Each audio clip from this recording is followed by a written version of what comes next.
This is for the difference of proportions solution to project 2. The solution's pretty similar, but the math is all different.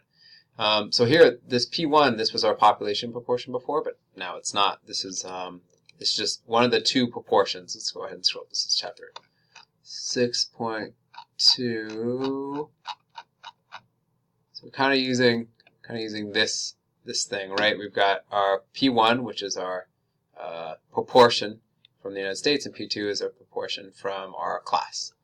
So this is, I should write that here, this is US proportion, and this is our sample proportion from our class. So these two numbers are the same, right? But then what we have to do is we have to come up with a pooled estimate. So this looks crazy. Let's go ahead and go on down here. Where is our pooled estimate formula? How did I just pass it? Here it is.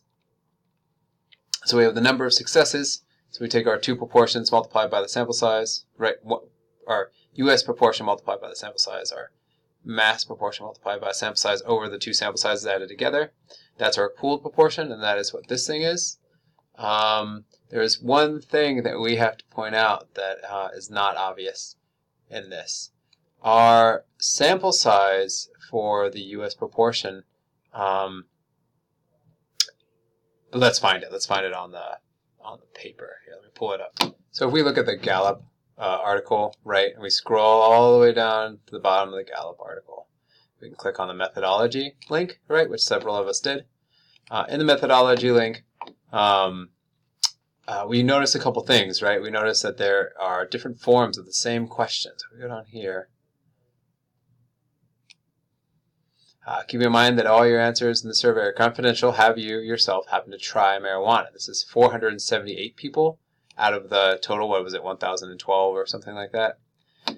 And then this is the question, do you yourself smoke marijuana? So they got two different sample sizes here. And the one we are interested in is the one where they tried marijuana. Have you happened to try marijuana? Because that's the one that has to do with our project. So our sample size is actually 478, which is not obvious. You might think that the sample size for this was, the sample size that stays right here is 1,021 adults. But that's actually the total of all of these different things here.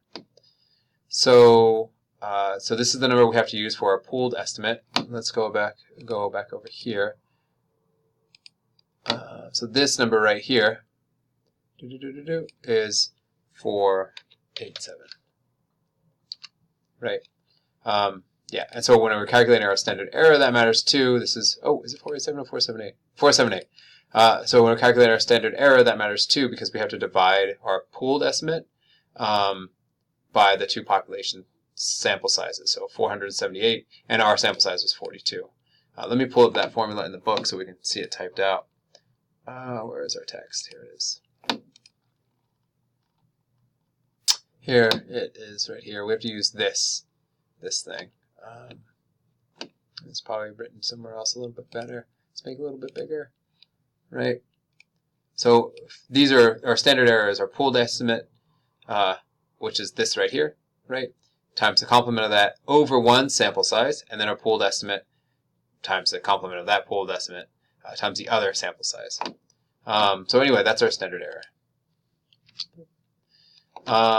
So we've got our null hypothesis, our alternative hypothesis. Our null hypothesis just means that the proportion of people in mass who tried marijuana is not different from the proportion of people in the United States who have tried it.